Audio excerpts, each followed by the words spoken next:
Hello friends, welcome to my law update channel. भारतीय हिंदी कानून channel television में आपका स्वागत है। सोशल मीडिया चैनल में आपका स्वागत है। और आज हम मैं हूं आपका एडवोकेट संजय कुमार सिंह ठाकुर और सुप्रीम कोर्ट ऑफ इंडिया। और आज हम बात करेंगे भारतीय नशा कानून के बारे में। भारतीय नशा कानून में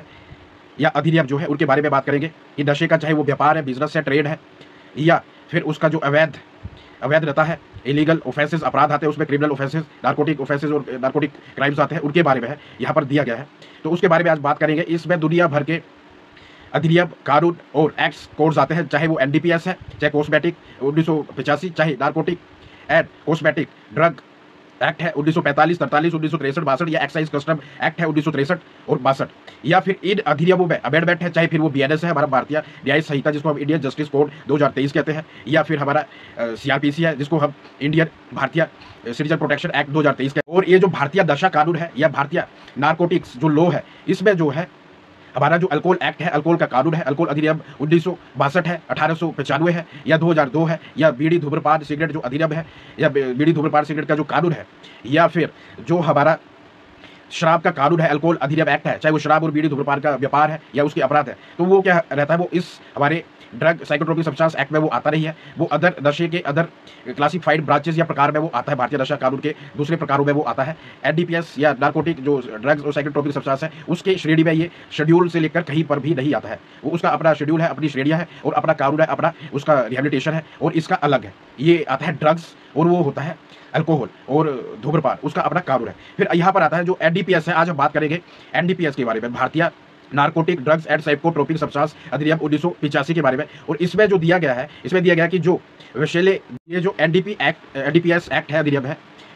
विषैली औषधि दवाइयाँ और वन प्रभावित दवाइयाँ अधिनियम जो कानून है 1985 का जो ये कानून है, इसमें दिया गया है। और इसमें दुनिया भर के संशोधन हुए, चाहे 2002 है, चाहे 2024, और नए कानून इसमें बने हैं अलग से इसी अधिनियम के। और इसमें दिया गया है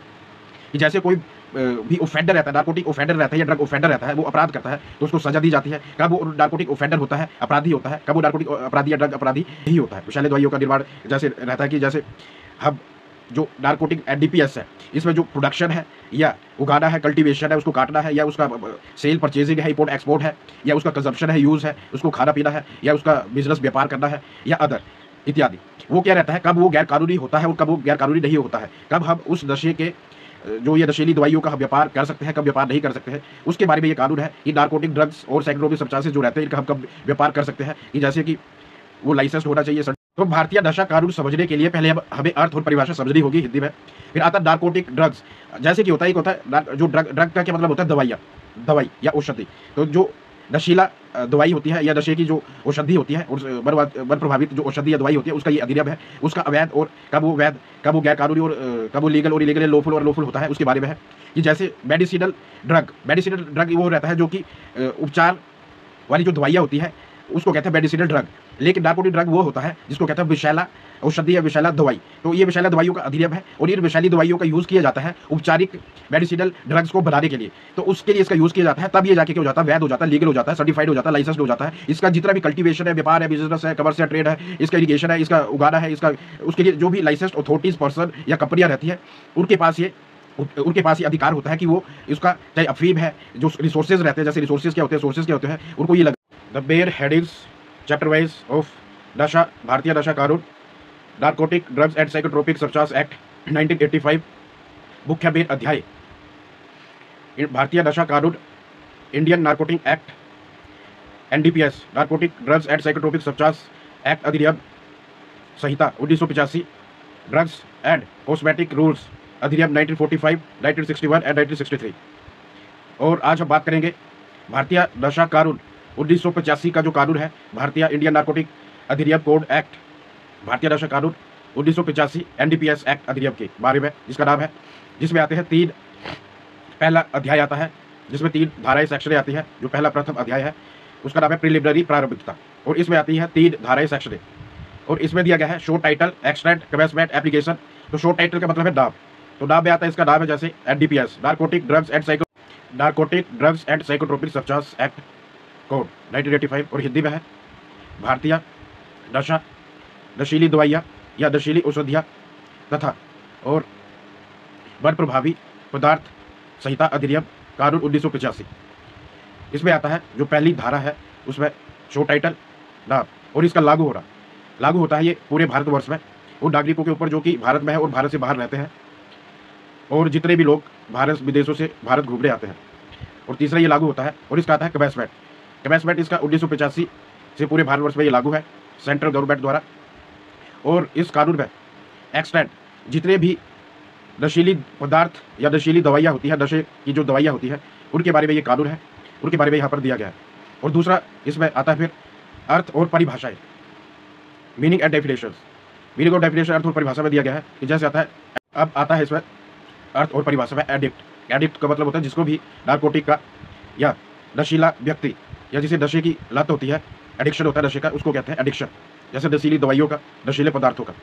या साइकोट्रोपिक जो मन प्रभावित जो भी पदार्थ रहते हैं उनकी लत होती है, उनको कहते हैं एडिक्शन, एडिक्ट व्यक्ति। फिर दूसरा इसमें आता है बोर्ड, सेंट्रल बोर्ड और state board, union board. Central जो बोर्ड रहता है उसके कहते हैं central custom and excise board, जो कि मान्यता प्राप्त रहता है या कंस्टिट्यूटेड रहता है, रजिस्टर्ड रहता है अंडर सेंट्रल रिवेन्यू एक्ट 1963 1963 के अंतर्गत। फिर उसके बाद आता है इसमें सेंट्रल एजेंसी या सेंट्रल गवर्नमेंट एजेंसी, जितने भी नशीली दवाइयों को बनाने का जो भी एजेंसियाँ रहती है या कंपनियाँ रहती है, चाहे वो सरकारी कंपनियाँ, सरकारी एजेंसियाँ हैं, या फिर जो कि रूल रहती है या रेगुलेटेड रहती है सेंट्रल गवर्नमेंट एजेंसी से, जिसमें 51% हिस्सा रहता है। सेंट्रल बोर्ड एजेंसियाँ जितनी भी रहती है वो एक एजेंसियाँ वैसी रहती है जिनको मान्यता रहती है सरकार से, केंद्रीय सरकार से, या इस अधिनियम के अंतर्गत NDPS जो एक्ट है 1985 या 1945 या 1963 या 1961 या जितने भी अमेंडमेंट हुए हैं उनमें इनको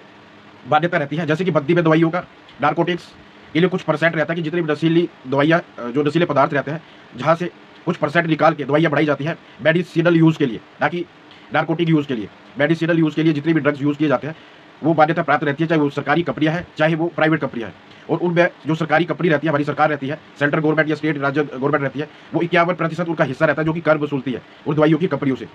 जैसे कि हमारी डिस्प्रिन की कोई कंपनी है या कोई अदर कंपनी है। फिर इसमें आता है जो नेक्स्ट इसमें दिया गया है ओपियम। ओपियम का मतलब होता है अफीम, जो भी अफीम की खेती करता है उसके लिए कानून बना है अफीम। फिर इसमें आता है कैनबिस। Cannabis 2 form 30। कैनबिस में आता है भांग या चरस या गांजा, जो कि अवैध होता है, जिसका यूज जो भी करता है। और उसके बाद आता है कोका या कोका लीफ या पोपी। कोका क्या होता है कि जो कोकेन रहती है, जो सॉल्ट फॉर्म में रहता है कोकेन, वो भी इलीगल होता है, अवैध होता है। फिर उसके बाद आता है ब्राउन शुगर, या जो कि ब्राउन कलर में होता है या ब्राउन पाउडर में होता है। या फिर उसके बाद आता है कि जैसे जो नारकोटिक बोर्ड रहता है या सेंट्रल सरकार रहती है, केंद्रीय सरकार रहती है, या narcotic police, narcotic advocates, lawyers या नारकोटिक कमिश्नर, ये शाखा ही रहती है नारकोटिक डिपार्टमेंट की, या नारकोटिक जो सेंट्रल हमारी एजेंसी है या सेंट्रल एम्बेसी है, या फिर जो नारकोटिक मिनिस्ट्री रहती है, नारकोटिक ड्रग्स और साइकोट्रोपिक सब्सटेंस की जो मिनिस्ट्री रहती है, उसके अंतर्गत ये डिपार्टमेंट बने रहते हैं। और इसमें आता है नारकोटिक कोड, मतलब नशे का कानून न्यायालय या नारकोटिक। फिर इसमें आता है नारकोटिक रिहेबिलिटेशन सेंटर, चाहे वो सेंट्रल गवर्नमेंट से मान्यता प्राप्त है, चाहे राज्य चाहे यूनियन स्टेट गवर्नमेंट से। हर राज्य में होता है, हर यूनियन और सेंट्रल गवर्नमेंट से मान्यता प्राप्त रहता है। फिर जब भी कोई भी जैसे कोई नशा करता है व्यक्ति, या नशे का व्यापार करता है, या खरीदता है, सेल परचेज करता है, या फिर उसको बनाता है, उसकी खेती करता है, जो भी अवैध होता है, जिनके पास लाइसेंस नहीं होता और लाइसेंस होता है लाइसेंस सर्टिफिकेट, चाहे वो नशा बेचने का है या नशे की खेती उगाने का है,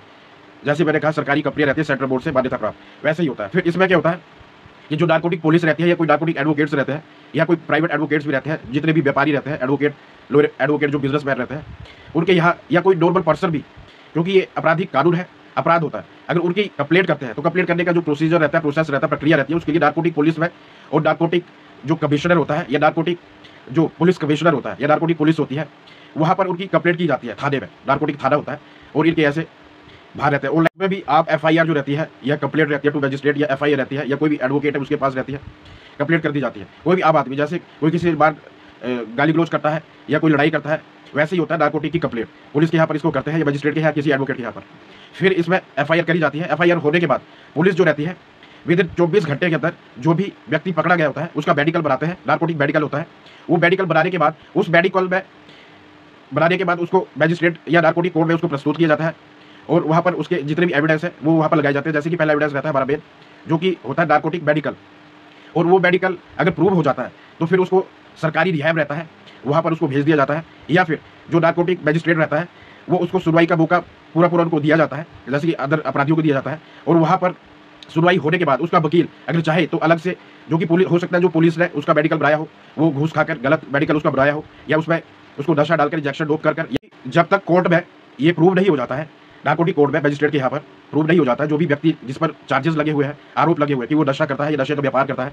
तो जब तक वो सिद्ध नहीं हो जाते, प्रूव नहीं हो जाते, तब तक उसको नारकोटिक ऑफेंडर या क्रिमिनल अपराधी घोषित नहीं किया जाता है और नारकोटिक रिहाब भी उसको भेजा नहीं जाता है। उसके लिए उनके जो वकील रहते हैं वो पूरा वहाँ पर कार्रवाई करवाते हैं। हो सकता है कि पुलिस वाले जो अदर जो सोसाइटी में लोग होते हैं उनके साथ मिलकर उसके साथ षड्यंत्र कर रहे हो। फिर यही प्रोसेस रहता है नारकोटिक रिहाब में उसको भेजने का। जितने भी 18 साल से नीचे की लड़कियां हैं या 21 साल से नीचे के लड़के हैं या 16 से 18 साल के माइनर हैं या 16 साल से नीचे के जितने भी चाइल्ड है, वो अगर पकड़े जाते हैं, चाहे वो जुवेनाइल है, तो उनको इसी प्रोसेस से गुजरना पड़ता है। और 18 से और 21 साल से ऊपर के जो लोग रहते हैं उनको भी इसी प्रोसेस से गुजरना पड़ता है। उसके लिए FIR करवाई जाती है।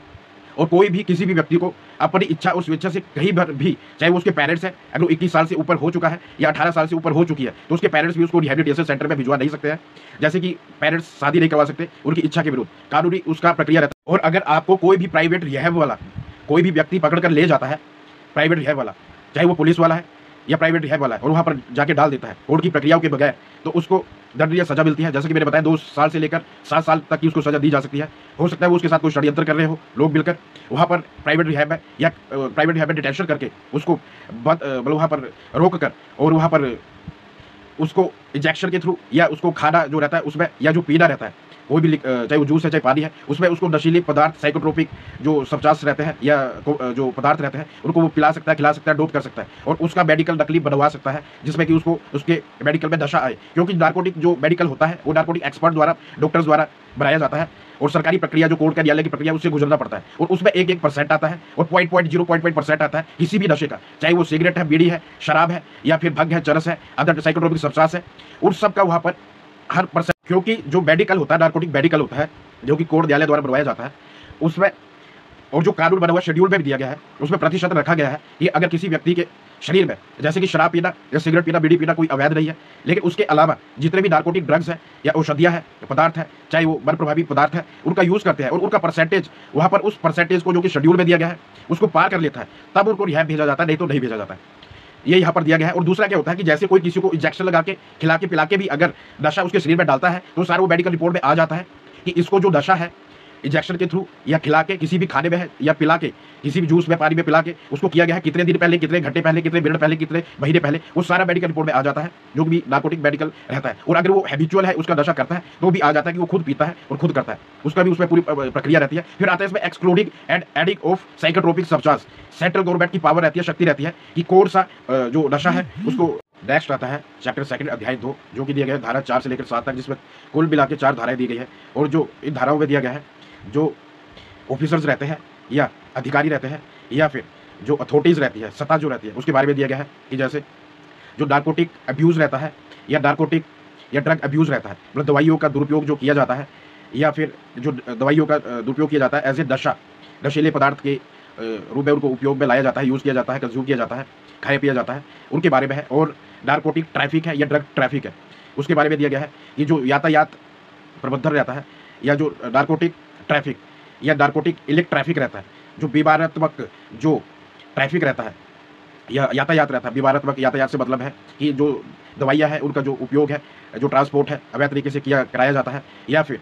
जितने भी व्यक्ति हैं, लोग हैं, अवैध दवाइयों का, अवैध नशीली दवाइयों का यूज़ करते हैं और बड़े ज़्यादा नशेड़ी हो चुके हैं सोसाइटी में। इलेक्ट ट्रैफिक का ये भी मतलब रहता है कि जितने भी नशेड़िए हैं, चाहे वो लड़कियां हैं या लड़के हैं, जो कि एडिक्ट हो चुके हैं, नारकोटिक एडिक्ट, नशे के एडिक्ट हो चुके हैं, या फिर जो अवैध कंपनियां हैं या दवा खाने हैं अवैध, जो कि नशा बनाते हैं या नशीली दवाइयाँ बनाते हैं, नशीली औषधियाँ बनाते हैं, जिनके पास मान्यता प्राप्त नहीं है, सर्टिफिकेट्स नहीं है या लाइसेंस नहीं है, तो उनको कहते हैं इलेक्ट ट्रैफिक। और उसका वो फिर वैसे क्या बोलते हैं, यातायात करते हैं। तो ये है इलेक्ट ट्रैफिक या ये इलेक्ट ट्रैफिक या अब्यूज से मतलब दवाइयों का दुरुपयोग करते हैं, नशीली दवाइयाँ बनाकर बेचते हैं। फिर उसी के लिए अथॉरिटियाँ बनाई गई है। सबसे बड़ी जो उच्च वो है हमारी सेंट्रल गवर्नमेंट, या जो हमारा सुप्रीम कोर्ट है, या सेंट्रल गवर्नमेंट है, या सेंट्रल मिनिस्ट्री है नारकोटिक या ड्रग और कॉस्मेटिक जो मिनिस्ट्री है, उसके अंतर्गत ये आता है। उसमें अलग अलग डिपार्टमेंट बने हुए राज्य में और यूनियन में और सेंटर में। इसमें जो आता है जो नारकोटिक जो एडवाइजरी कमेटीज में आती है, जो सेंट्रल हमारा narcotic and psychotropic substance advisory और कंसल्टेटिव कमेटी रहती है, उसका गठन किया जाता है जिसको, और उसमें बोर्ड भी आता है और अदर एडवाइजरी कमेटी। फिर उन बोर्ड उस सेंट्रल उसके अंतर्गत जो हमारे नारकोटिक रिहैबिलिटेशन सेंटर्स रहते हैं उनमें जो केयरिंग की जाती है, या फिर इस अधिनियम का जो हमारा अधिनियम 1985 या इसका जो या अदर जितने भी नारकोटिक नशे के कानून है, अधिनियम है, संहिताएं हैं, एक्ट्स हैं, उन या जितने भी कानून है उनका जितना भी रेगुलेशन होता है, सुपरविजन होता है, जो भी प्रशासन किया जाता है, चाहे वो उसका एडमिनिस्ट्रेशन इन अधिकारियों द्वारा, इन कमिटियों द्वारा, उसके बारे में दिया गया है यहाँ पर। और रिहैबिलिटेशन में चाहे वो केयरिंग रहती है उनकी नशेड़ियों की, उनके बारे में दिया गया है। फिर वो कैसे वहाँ पर पहुँचते हैं उसके बारे में जो पावर रहती है, जैसे यहाँ पर एक चेयरमैन नियुक्त किया जाता है, अपॉइंट किया जाता है हमारे इस कमेटी में, एडवाइजरी कमेटी या कंसल्टेटिव कमेटी में, जो कि सेंटर, स्टेट और राज्य में और यूनियन में हर जगह होती है, जिसकी ब्रांचेज और सब कमेटियां भी होती है, और जिसमें कुल मिला के कम से कम 20 मेंबर होते हैं, और वो सरकारी ऑफिसर होते हैं, वर्दी में होते हैं, ड्रेस में होते हैं, और बिना वर्दी के भी होते हैं, जो कि छापेमारी करते रहते हैं। फिर उसके बाद आता है इसमें कमिश्नर, नारकोटिक एडवोकेट्स होते हैं या नारकोटिक कमिश्नर्स होते हैं, या कोई भी नारकोटिक कमिश्नर है या इंस्पेक्टर है या नारकोटिक मैजिस्ट्रेट है या कोई भी एडवोकेट है या आम आदमी भी उसकी कंप्लेंट करते हैं। और ये एडवाइजरी और कंसल्टेटिव कमेटियां क्या करती है, जो राज्य सरकार है या सेंट्रल केंद्रीय सरकार है, उसको ये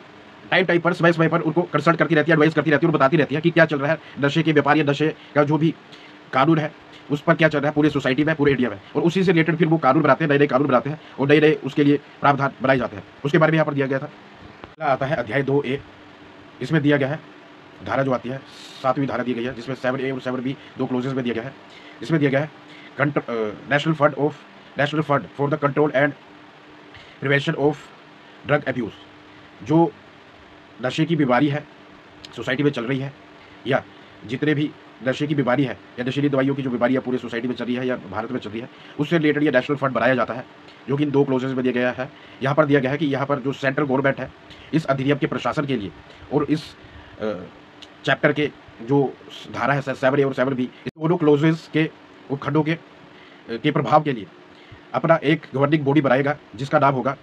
नेशनल सेंट्रल गवर्निंग बॉडी या नेशनल सेंट्रल फंड या राष्ट्रीय भारतीय वित्तीय बोर्ड या बॉडी या गवर्निंग प्रशासनिक बॉडी, जिसमें क्या होगा, ये अपना बोर्ड बनाएगा, गवर्निंग बॉडी बनाएगा, नेशनल फंड बॉडी या बोर्ड बनाएगा, कमेटी बनाएगा। और इसमें क्या होगा, अपने अलग अलग सब कमेटी या सब बोर्ड भी बनेंगे, और इसमें एक additional secretary as a chairman appoint किया जाएगा इन कमेटी के लिए, नेशनल फंड जो बोर्ड रहता है उसके लिए, जो कि वित्तीय जो भी प्रावधान रहते हैं कि जैसे उसको स्टेटिफाइड करेगा, उसको स्टेटमेंट देगा सेंट्रल सरकार को हर वित्तीय वर्ष के शुरुआत से पहले और के समय, जो कि सेंट्रल हमारी राष्ट्रीय सरकार ऑफिशियल गैजेट में न्यूज़पेपर, न्यूज़ चैनल और नोटिसेज में उसको पब्लिश करेगा, हमारी जो राष्ट्रीय सरकार रहती है। और ये सारी रिपोर्ट कहाँ से मिलेगी, नेशनल फंड बोर्ड से। अगला आता है अध्याय 3, जो कि दिया गया है धारा 8 से लेकर 14 तक, जिसमें कुल मिला के 7 धाराएं सेक्शनें आती है। और इन धाराओं में दिया गया है प्रोहिबिशन, रेगुलेशन, प्रिवेंशन, सप्रेशन, लाइसेंसन या लाइसेंस्ड या रेगुलेशन, सुपरविजन या परमिट या सुपरविजन, रेगुलेशन एटसेट्रा इत्यादि आदि के बारे में दिया गया है। और यहाँ पर दिया गया कि जो भी नारकोटिक जो सब्सटेंसेज है या साइकोट्रोपिक सब्सटेंसेज है या ड्रग्स है, उनके बारे में यहाँ पर दिया गया है, उनका प्रोहिबिशन है, उनका रेगुलेशन है, उनका लाइसेंस हो रहा है या नहीं हो रहा है। तो जैसे कि यहाँ पर दिया गया है कि वो अपराध है कि जैसे कोई भी व्यक्ति है वो इन नारकोटिक सब्सटेंसेज है या साइकोट्रोपिक सब्सटेंसेज है, मन प्रभावित जो वस्तुएं हैं या मन प्रभावित जो औषधियाँ हैं या फिर जो नशीली दवाइयाँ हैं या औषधियाँ है, नशीली औषधियाँ उनका यूज़ करते हैं, उनका अवैध होना है, उनका प्रोहिबिशन है। या फिर जो इन शेड्यूल में दिया गया है, चार्ट में दिया गया है आगे जाकर, जहाँ पर वो कौन कौन सी औषधियाँ हैं, नशीली औषधियाँ या मन प्रभावित औषधियाँ या दवाइयाँ या दी गई है, उनके बारे में हर एक के बारे में दिया गया है। तो यहाँ पर दिया गया है उनका प्रोहिबिशन है कि जैसे उन औषधियों या दवाइयों का या ड्रग्स को बनाने का या साइकोट्रोपिक ड्रग्स या सब्सटेंस को बनाने का जो रिसोर्स रहता है या सोर्सेज रहते हैं, जैसे कि कैनबिस है, भांग, चरस, गांजा है, या फिर ओपियम है, अफीम, धतूरा है, एटसेट्रा है, या फिर जो कि इस अधिनियम में दिया गया है या अदर अधिनियमों में दिया गया है, या अदर रिसोर्सेज है जो कि इस अधिनियम में दिया गया है या अदर अधिनियमों में दिया गया है, उनके बारे में यहाँ पर दिया गया, जो कि इन शेड्यूलों में, चार्टों में, आर्टिकल अनुच्छेद वाइज दिया गया है एक एक करके, कि जैसे कि भाग है, चरस है, गांजा है, कैनबिस है, कोका प्लांट है, कोका पॉपी है या कैनबिस पॉपी है या कैनबिस प्लांट है, या फिर ओपियम है, ओपियम पॉपी है, या फिर जो हमारा भाग चरस है उनका प्रोडक्शन है, खेती करना है, या फिर उनका स्टोरिंग करना है, चाहे वो किराए के मकान में है या किराए के कमरे में है या आपके बैग में है, पर्स में है या जेब में है, आपके पास उसका पोजेशन है, स्टोरिंग है, या आपके घर में है, आस पड़ोस में है, उसके बारे में दिया गया है। और जैसे कि उनको उगाना है, लगाना है, या उनका सेल परचेज करना है, इंटर स्टेट उनका इंपोर्ट एक्सपोर्ट करना है, सेल परचेज करना है, इंटर स्टेट सेल परचेज करना है, या आउटर इंडिया सेल परचेज करना है या इंपोर्ट एक्सपोर्ट करना है, उसका ये कानून दिया गया है। जो कि जब भी कोई भी पर्सन है, चाहे वो महिलाएं है या पुरुष है या कोई वृद्ध है या कोई बच्चा है, कोई भी, चाहे वो सरकारी जमीन में है या फिर आस पड़ोस की जमीन में लगा हुआ है, ये सारे रिसोर्सेज या सोर्सेज या ड्रग्स जो है और इनका वो कल्टीवेशन करते हैं, यूज़ करते हैं या कंज्यूम करते हैं, खाते पीते हैं, अडोप्ट करते हैं, तो उनको सज़ा मिलती है 3 साल से लेकर 5 साल की, 7 साल की या 10 साल की, 14 साल की या उम्र कैद भी हो सकती है। उसका ये कानून है। और इसमें दिया गया है कि जिनके पास लाइसेंस नहीं है, सर्टिफिकेट नहीं है, चाहे वो उसका कल्टीवेशन कर रहे हैं या उनका वो क्या बोलते हैं यूज़ कर रहे हैं, खा रहे हैं, पी रहे हैं, या उसकी कोई भी सब जो है दूसरी औषधियाँ या नशीली दवाइयाँ बना रहे हैं, जिनके पास उसका लाइसेंस नहीं है, सर्टिफिकेट नहीं है, चाहे वो इरिगेशन के लिए है या फिर उसके कल्टीवेशन के लिए, प्रोडक्शन के लिए, मैन्युफैक्चरिंग के लिए है या सेल परचेज के लिए है, जिनके पास लाइसेंस है, परमिट है अथॉरिटी का, गवर्नमेंट का, इस अधिनियम के अंतर्गत, तो सेंट्रल सरकार का, स्टेट सरकार का, यूनियन सरकार का, तो सिर्फ वही उस चीज़ का कंज्यूम भी कर सकते हैं, वही उनको सेल परचेज कर सकते हैं, उसका व्यापार कर सकते हैं, उसका खेती कर सकते हैं, उसका इरिगेशन कर सकते हैं, कल्टीवेशन कर सकते हैं, काट सकते हैं। और उसके बारे में ये तो आप जो है इन नारकोटिक ड्रग्स को या नारकोटिक सब्सटेंस को या साइकोट्रोपिक सब्सटेंस को आप इनका मेडिसिन बनाने के लिए, कंजप्शन करने के लिए या यूज़ करने के लिए या प्रोडक्शन करने के लिए, उनका व्यापार करने के लिए आप लाइसेंस ले सकते हैं। सर्टिफिकेट लाइसेंस होना चाहिए, जो कि सरकार से इस अधिनियम के अंतर्गत मिलता है, जैसे कि ड्राइविंग लाइसेंस होता है या कोई अदर लाइसेंस होता है। उसका आप cell purchase, import export, inter outer India और इंटर आउटर स्टेट आप कर सकते हैं। लेकिन वो तभी कर सकते हैं जिनके पास लाइसेंस है, सर्टिफिकेट, और जिनके पास लाइसेंस सर्टिफिकेट नहीं है वो नहीं कर सकते हैं। लेकिन इनका यूज़ सिर्फ औषधि निर्माण के लिए किया जाएगा, तभी वो लाइसेंस सर्टिफिकेट दिया जाता है। नशे के लिए या नशा करने के लिए उसका लाइसेंस नहीं दिया जाता। सिर्फ मेडिसिनल या जो औपचारिक दवाइयाँ रहती है या औपचारिक ड्रग रहता है या मेडिसिनल जो ड्रग्स रहते हैं उनको प्रोडक्शन करने के लिए इनका आप खेती कर सकते हैं। लेकिन आप नशे का व्यापार करने के लिए इसका खेती नहीं कर सकते और ना ही उसका लाइसेंस मिलता है। सिर्फ लाइसेंस दवाइयाँ बनाने के लिए दिया जाता है और यहाँ पर ये उसके बारे में कानून दिया गया है। या कोई भी महिला है, पुरुष है, उसको नशे की आदत है, तो जब भी सरकारी कार्रवाई, कोर्ट की, न्यायालय की कार्रवाई से गुजरता है तो उसको वहाँ से लाइसेंस दिया जा सकता है नशा करने के लिए। अगला आता है अध्याय 4, जो कि दिया गया है धारा सेक्शन 15 से लेकर 40 तक, और इसमें टोटल कुल मिला के 26 धाराएं आती हैं। और जो कि इस चैप्टर का अध्याय का नाम है वो है अपराध और सजाएं और दंड, मतलब ऑफेंसेस, पनिशमेंट एंड दंड। उनके बारे में दिया गया है कि जैसे कोई भी पर्सन है, चाहे वो ट्रांसपोर्ट का यूज़ कर रहा है, बाइक, साइकिल, कार, बस, ट्रेन, मतलब एयरवेज का, और उनके पास जैसे कि जो खसखस रहती है या जिसको हम ओपियम जो पोपी होता है या ओपियम लीफ होता है, जैसे कि भुक्की होती है, भुक्की भी कहते हैं पंजाब में, और अगर वो पकड़ा जाता है, अगर स्मॉल क्वांटिटी में या जो कंजप्शन या यूज़ क्वांटिटी होता है, तो जो कि लोग बीड़ी सिगरेट में यूज़ करते हैं, जो कि यहाँ पर दिया गया वो क्वांटिटी कितना होता है, ग्राम होता है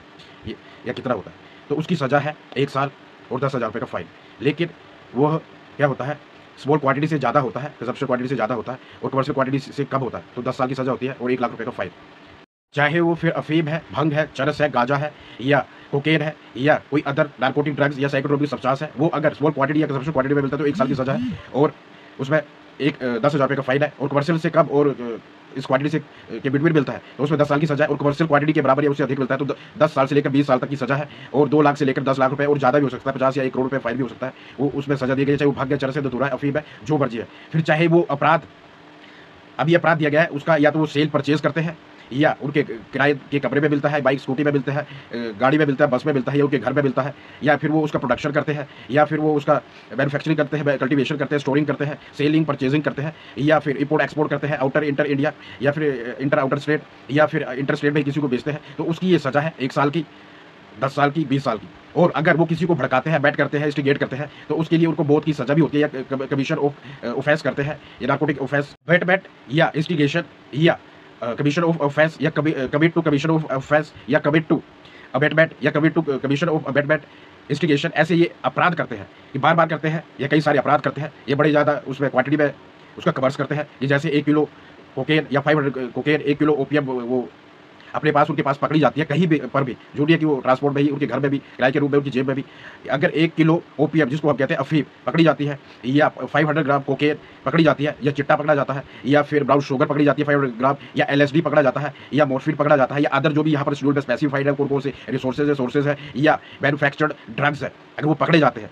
तो उनके लिए उनको मौत की सज़ा, डेथ पेनल्टी, पनिशमेंट दी जा सकती है, मौत की फांसी की सज़ा उनको दी जा सकती है, उम्र कैद के साथ या दोनों, और लाखों या करोड़ों रुपए का फाइन भी उनको लगाया जा सकता है उनके ऊपर। अब इसमें दिया रहता है कि जैसे सुशांत राजपूत का एक एग्जांपल है, यहाँ पर इलस्ट्रेशन है, अबेटमेंट है कि जैसे अबेटमेंट और इंस्टिगेशन का मतलब है कि कोई किसी व्यक्ति को नशे की लत लगाता है या किसी को नशा करवाता है, चाहे वो फर्स्ट टाइम है, या उसको एडिक्ट बनाता है, या उससे करवाता है, उसको भड़काता है, तो उसकी ये सज़ा 10 साल की, 20 साल की उम्र कैद और फांसी की सज़ा उसको करी जा सकती है, जो कि दूसरे को नशा करवाता है। उसके बारे में ये यहाँ पर कि जैसे कोई भी व्यक्ति है या कोई महिला है या कोई पुरुष है, एनी पर्सन का मतलब है कोई भी व्यक्ति है, चाहे वो महिला है चाहे पुरुष है, उससे नशा करवाता है और या फिर उसको नशे की लत लगवाता है, चाहे वो खुद के पैसों से करवाता है या दूसरों के पैसों से करवाता है या उसी के पैसे से उसको करवाता है, तो ये एक दंडनीय अपराध है। इसमें मौत की सज़ा है, डेथ पेनल्टी है, उम्र कैद है, और जो भी उसमें चार्जेस प्रूव होते हैं। फिर इसमें दिया गया है कि जैसे ये होता है मर्डर ऑफ एडिक्ट, या murder of other person by instigating abetment, by compelling, instigating, या उसको नशे की लत लगाकर या उसको भड़काकर, बहलाकर, फुसलाकर, या फिर उसका मर्डर करना, उसका मर्डर किया जाता है, उसको नशे की लत करवाई जाती है। जैसे कि ज़्यादातर होता है जो क्रिमिनल्स हायर किए जाते हैं कि जैसे 2-4 लड़कियां, प्रोस्टिट्यूट, एस्कॉर्ट्स, उसको यूज़ किया जाता है। अबेटमेंट और इंस्टिगेशन से मतलब है जो कि हमारा पहले आईपीसी में दिया गया था, अब बीएनएस और सीआरपीसी में दिया गया और दूसरे एनी अदर लॉज में भी दिया गया है कि जैसे कोई दैविक चमत्कार करके, दैविक फीलिंग लेकर उसको भड़काते हैं, इंस्टिगेट करते हैं, मतलब कोई भी हमारा डिवाइन प्लेजर से, डिवाइन गॉड पावर यूज़ करके, या फिर कोई भी ऐसा अदर पर्सन जो है यूज़ करके, कोई भी कोसी प्रेटर जो रहते हैं कि उसको पैसा देते हैं कि जाके उस व्यक्ति को नशा कराओ, लत लगाओ और उसको नशेड़ियाँ बढ़ाओ और नशा करा के उसको मार दो।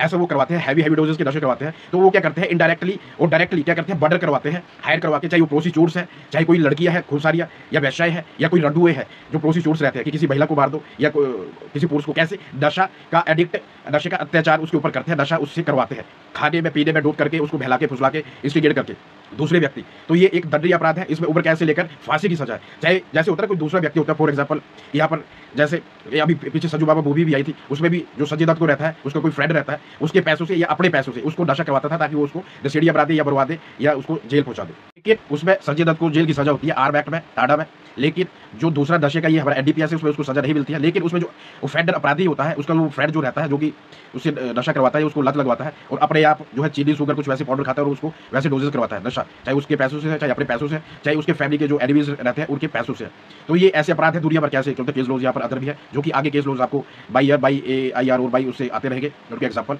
और यहाँ पर दिया गया है कि जैसे जो अपराध किया जाता है कंपनियों द्वारा, तो बचकर रहे, सतर्क रहे दोस्तों। अपराध किया जाता है कंपनियों द्वारा कि जैसे कोई लाइसेंस कंपनियां होती है या गवर्नमेंट कंपनियां होती है, गवर्नमेंट अधिकारी भी है, अगर वो भी ऐसा अपराध करते हैं तो उनको भी सेम ऐसी सजा दी जाती है। फिर इसमें रहता है कि उसका जो अपील रहता है, रिव्यू रहता है, रिवीजन रहता है, आप करवा सकते हैं। अगर आपके खिलाफ कोई ऑर्डर या जजमेंट हुई है तो अपील रिवीजन कर सकते हैं सुप्रीम कोर्ट तक। फिर इसमें रहता है कि जैसे इंटरनेशनल या मल्टीनेशनल या UN के हमारे जो कन्वेंशन में कोर्ट बने होते हैं या WC वर्ल्ड कोर्ट्स बने होते हैं, नार्कोटिक कोर्ट होते हैं, वो उनमें भी ये ट्रायल चलते हैं, वर्ल्ड मैटर चलते हैं नार्कोटिक नशे के, वहाँ पर ये मैटर रहते हैं, कंपनियों की बड़ी बड़ी कंपनियां रहते हैं। फिर आता है cognisable and non cognisable narcotic या ड्रग ऑफेंसेस, अपराध जो संधि वाले या नशीले पदार्थों वाले जो अपराध रहते हैं उनके बारे में, कब वो कोग्निजेबल होते हैं, नॉन कोग्निजेबल होते हैं, कंप्रोमाइजेबल होते हैं या नॉन कंप्रोमाइजेबल होते हैं, कंपाउंडेबल होते हैं, नॉन कंपाउंडेबल होते हैं। तो कब उनको, अगर वो कोग्निजेबल है तो विदाउट वारंट उनको पुलिस जो है गिरफ्तार कर सकती है, उनका मेडिकल बना सकती है, उनको जेल में बंद कर सकती है, चाहे वो सस्पेक्ट है कि उस पर शक है कि वो नशा करता है। पुलिस नार्कोटिक इंस्पेक्टर या एडवोकेट या नार्कोटिक यहाँ पर कोई कंप्लेंट करता है या मजिस्ट्रेट के यहाँ पर या अधिकारियों के यहाँ पर। फिर दूसरा होता है, ये सारे गवर्नमेंट अधिकारी होते हैं, प्राइवेट कोई भी नहीं होते हैं। फिर दूसरा आता है प्राइवेट पर्सन कंप्लेंट करता है, तो ऐसे ये ले जा सकते हैं। और ये बेलेबल नॉन बेलेबल कब होते हैं उनके बारे में यहाँ पर दिया गया है, विद और विदाउट वारंट कब उनको ले जाया जा सकता है, पकड़ा जा सकता है किसी भी सस्पेक्ट को, है ना, या कोई कन्विक्ट भी है या ऑफेंडर भी है या हैबिचुअल ऑफेंडर भी है ना, उनको कब बोलते हैं जेल में ले जाकर पकड़ा जा सकता है और प्रोड्यूस किया जाता है मजिस्ट्रेट के यहाँ पर। उनके बारे में यहाँ पर कानून दिया गया है। और कब वो अपराध जो है सस्पेक्ट, अगर कोई किसी की कंप्लेंट करता है वो होता है सस्पेक्ट, भले वो ऑफेंडर नहीं, लेकिन मेडिकल में फिर घोषित हो जाता है कि वो अपराधी नहीं है, लेकिन वो आरोपी तब तक होता है जब तक उस पर आरोप सिद्ध नहीं हो जाते। यहाँ पर उसी के बारे में दिया गया है। नेक्स्ट आता है अध्याय 5। अध्याय 5 आता है 41 से लेकर 68 तक, जिसमें टोटल कुल मिलाकर 28 धाराएं आती है, सेक्शन आती है, जिसमें दिया गया है प्रक्रिया, प्रोसीजर। जो भी प्रोसीजर प्रक्रिया रहती है डिपार्टमेंट्स द्वारा या कमिटीज़ द्वारा या बोर्ड्स द्वारा या डिपार्टमेंट्स द्वारा, सेंट्रल, स्टेट या अदर, या फिर कोर्ट द्वारा, उसके बारे में, प्रक्रियाओं के बारे में दिया गया है। जैसे पुलिस, नार्कोटिक पुलिस द्वारा, कि जो पुलिस रहती है या जो अधिकारी रहते हैं पुलिस के अलावा, जो हमारे नार्कोटिक अधिकारी रहते हैं या नार्कोटिक पुलिस रहती है, इंस्पेक्टर रहता है या नार्कोटिक कांस्टेबल होता है या कमिश्नर, नार्कोटिक कमिश्नर होता है या नार्कोटिक डिपार्टमेंट के अंदर वो अधिकारी होते हैं, या तो वो क्या करते हैं, जब भी कोई भी अपराध, कोग्निजेबल अपराध उनकी आंखों के सामने हो रहा है या कोग्निजेबल अपराध कि उनको कंप्लेंट मिली है या किसी सस्पेक्ट की, चाहे वो सस्पेक्ट है, चाहे हैबिचुअल ऑफेंडर है या कोई अदर अपराधी है या कोई भी पर्सन है या कोई सस्पेक्ट है, तो क्या करता है, उसको विदाउट वारंट क्या कर सकता है, कोर्ट की परमिशन के बगैर, बिना वारंट के उसको अरेस्ट कर सकता है, पुलिस में ला सकता है। जो भी उसके पास प्रॉपर्टी मिलती है, चाहे वो नशे की कोई भी चीज़ है या कोई नशे की कोई भी कमोडिटी है या कोई भी दवाई है, उसको भी वो सीज कर देता है जो भी उसके पास रहता है और उसको लाकर पुलिस स्टेशन में बंद कर देता है। फिर उसको नार्कोटिक मजिस्ट्रेट के यहाँ पर अदालत में उसको पेश किया जाता है और फिर उसके बाद उसकी प्रक्रिया होती है। या फिर जैसे नॉन बेलेबल ऑफेंसेस रहते हैं, बेलेबल ऑफेंसेस रहते हैं, नॉन कोग्निजेबल ऑफेंसेस रहते हैं, जिन पर जमानत मिलती है, नहीं मिलती है, तो जमानत वो ले सकते हैं, उनको जमानत नहीं मिल सकती, वो प्रक्रिया वहाँ पर कोर्ट में चलती है। फिर रहता है कि कोर्ट का ऑर्डर रहता है या कि उसकी जो प्रॉपर्टी उसको सीज कर दे या उसको फोरफिट कर दे। फिर उसमें रहता है कि जैसे किसी को सिक्योरिटी बोर्ड या बोर्ड पर बेल पर छोड़ दिया जाता है, जैसे कोई बेलेबल बेलेबल अपराध होते हैं, जमानती और गैर जमानती नार्कोटिक या नशे वाले जो अपराध होते हैं। फिर उसमें आता है कि जैसे ही कोर्ट में की पावर होती है कि कोर्ट, नार्कोटिक जो मजिस्ट्रेट रहता है वो क्या करता है, जो भी नशे की चीज़ें हैं या उसकी प्रॉपर्टी है या उसकी कोस्ट लागत है, उसको सीज करने का वो ऑर्डर देता है वो समन भेजता है कि चाहे वो समन भेजने की पावर है, शक्ति है, चाहे अरेस्ट करने की शक्ति पावर है। किसी भी व्यक्ति को, किसी भी उस ऑफेंडर या उस सस्पेक्ट का जो भी उसके पास नशे की विषैली चीज़ें रहती है या नारकोटिक ड्रग्स या उनके पास पाए जाते हैं या प्रॉपर्टी रहती है या फिर उनको कोर्ट की वैल्यू फीसेस क्लियर कर दिया उसके लिए,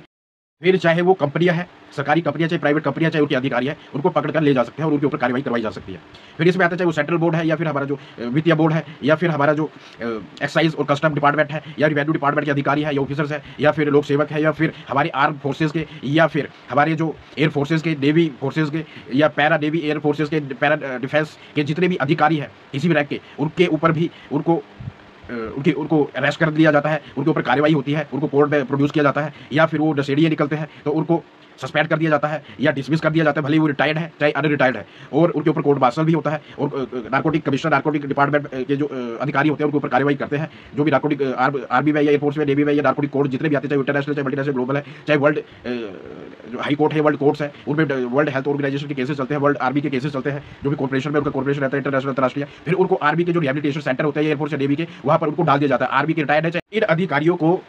मेडिकल में प्रूव हो जाता है तो इनको जो दूसरा अधिनियम है हमारा अल्कोहल एक्ट है, उसको अधिक शराब पीने के लिए अल्कोहल रिहेबिलिटेशन सेंटर होते हैं या शराब रिहेबिलिटेशन केयरिंग सेंटर होते हैं, वहां पर इन अधिकारियों को डाल दिया जाता है। चाहे वो लोक सेवक है, चाहे आर्मी के, एयरफोर्स के है, चाहे नेवी के, चाहे वो रिटायर्ड है, चाहे अनरिटायर्ड है, ड्यूटी में है, उनको क्या कर दिया जाता है, रिहैब में डाल दिया जाता है। एक होता है नारकोटिक रिहैब, जो कि हमारा जैसे अफीम, गांजा, भंग, तुरा ऐसे ड्रग्स लेने के लिए ड्रग वाला जो रिहैब होता है वो इस एक्ट के अंतर्गत आता है। लेकिन जो दूसरा रिहैब होता है हमारा, जो कि शराब का रिहैब होता है, उनको शराब वाली रिहैब में डाल देता है, जो कि इसी का एक क्लासिफाइड प्रकार है, उनको शराब वाली रिहेबिलिटेशन में डाल दिया जाता है। फिर दूसरा होता है जो लाइसेंस्ड या अनलाइसेंस्ड, जो लाइसेंस्ड जो व्यक्ति होते हैं, कंपनियां होती है या व्यक्ति होते हैं, उनकी जो इरिगेशन वाली लैंड होती है जहाँ पर वो खेती करते हैं, फिर या दूसरा जो जितनी भी ये हमारी ये मेडिसिन या फिर हमारी ड्रग्स उगाए जाते हैं, यहाँ पर कोई भी चोरी चकारी करता है या चुरा लेता है, काट लेता है और उनको वो पकड़ा जाता है या उनके ऊपर शक होता है, सस्पेक्ट होता है, तो उनके ऊपर वो क्या होता है, कंप्लेंट कर सकता है, FIR करवा सकता है, उनको कैद करवा सकता है। अगर उनकी खेती या उनके बिजनेस में कोई भी ऐसे प्रॉब्लम क्रिएट करता है तो उसके बारे में यहाँ पर उनको है अरेस्ट करवा सकता है। अगला आता है अध्याय 5A, जो कि दिया गया है 68A से लेकर 68Z तक, जिसमें 26 क्लोजेस आते हैं या उपधाराएं आती है, और इसमें दिया गया है 68 की धारा की उपधाराएं आती है, और उसमें दिया गया है for feature of illegally acquired property, जो मतलब कब्जा करना, अवैध रूप से अर्जित संपत्ति का अवैध रूप से कब्जा करना, उसके बारे में दिया गया है। जैसे कोई भी हमारे जो सेंट्रल बोर्ड है या फिर हमारा कस्टम या रेवेन्यू कस्टम बोर्ड है या एक्साइज बोर्ड है या फिर दूसरे अदर डिपार्टमेंट है या पुलिस है, वो क्या करता है, या दूसरे जितने भी कमेटियां हैं, जो भी बोर्ड बने हुए हैं या डिपार्टमेंट बने हुए, वो क्या करते हैं, इनको इलीगली तरीके से किसी भी प्रॉपर्टी को के ऊपर कब्जा कर लेते हैं या उसको गिरफ्तार कर लेते हैं, किसी भी प्रॉपर्टी को, संपत्ति को, या फिर ऊपर वाला बड़ा अधिकारी इलीगली तरीके से नीचे वाले अधिकारी से उस प्रॉपर्टी को क्या कर लेता है, उस पर कब्जा अपना ले लेता है इलीगली तरीके से, और उस पर अभी कानूनी कार्यवाही हुई नहीं है, चल रही है। तो कोई भी अधिकारी है, तो इवन जो पर्सन है जिसकी वो प्रॉपर्टी है, वो भी उसको वहां से चुपके से ले जाता है, या फिर उन अधिकारियों के कब्जे से वो क्या हो जाती है, गायब हो जाती है, या ऊपर वाला अधिकारी या कोई अदर अधिकारी उस पर कब्जा ले लेता है या फिर वहां से गायब हो जाती है।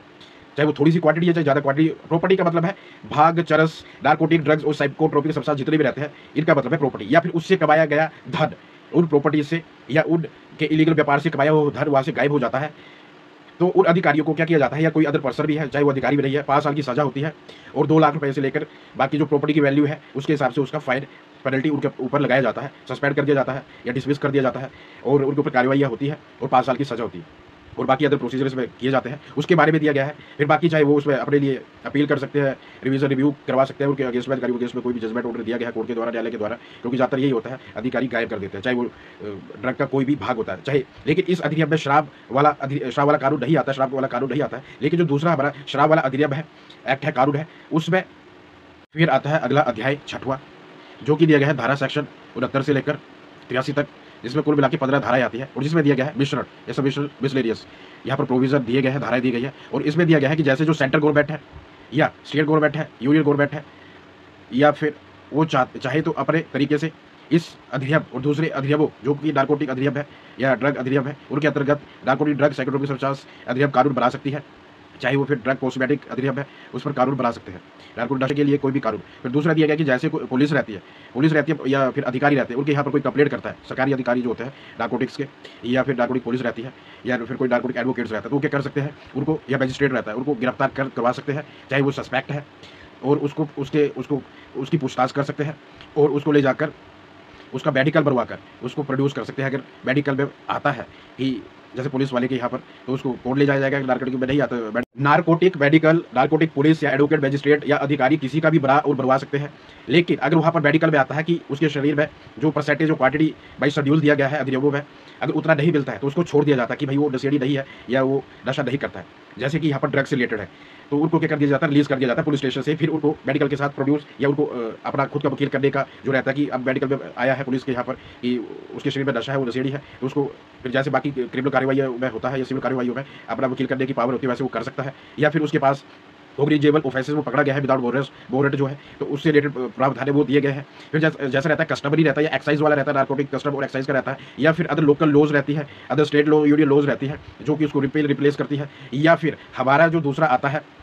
कस्टमरी लॉज जो रहती है दूसरी, या फिर हमारा जो स्टेट राज्य वाले जो दूसरे कानून रहते हैं, जैसे हमारा कोई लाइसेंस्ड है या जो लाइसेंस्ड वाले जो पर्सन रहते हैं, कंपनी रहता है, उससे रिलेटेड प्रोविजन बनाना है। इस टाइप गुड फेथ से मतलब है कोई भी पर्सन है, जैसे कि मैंने बताया है मिसलेनियस में भी और बाकी पीछे धाराओं में दिया गया है, चाहे वो पुलिस इंस्पेक्टर है, चाहे वो टाउन इंस्पेक्टर है, चाहे वो डीआईजी है, चाहे वो कोई गवर्नर है, चाहे फिर वो कोई सीएम है, एमपी है, चाहे वो खुद प्रधानमंत्री क्यों नहीं है, प्रेसिडेंट ही क्यों नहीं है, चाहे वो आर्म डिफेंस फोर्सेज का अधिकारी क्यों नहीं है, उनके जो भी उसका प्रोसेस रहता है उनको वो अधिकारी गिरफ्तार कर सकते हैं और उनको ले जाकर उनका मेडिकल बनवा सकते हैं। और मेडिकल बनाने के बाद ये सारी प्रक्रियाएं उसमें की जा सकती है, चाहे वो खुद पुलिस वाला है, चाहे वो ऑन ड्यूटी में है, चाहे रिटायर्ड है, चाहे वो आर्मी वाला है, चाहे वो कोई सरकारी वकील है, चाहे कोई जज मजिस्ट्रेट है, ये किसी के भी साथ करवाया जा सकता है। अब ये ड्रग्स एक्ट में आता है यहाँ पर, क्योंकि यहाँ पर ड्रग के बारे में है, नारकोटिक जो नशीली दवाइयाँ होती है उनके बारे में। लेकिन जो शराब वाला है वो यहाँ पर नहीं दिया गया है। वो शराब वाला जो अधिनियम है उसमें भी सिर्फ ऐसे ही प्रावधान दिए गए हैं। तो यहाँ पर शेयर करें, कमेंट करें, फॉलो करें, ऐड करें, और जिसको कोई प्रश्न है प्रश्न पूछे, और जो भी प्रॉब्लम आती है। धन्यवाद। यही तक का था आज का हमारा।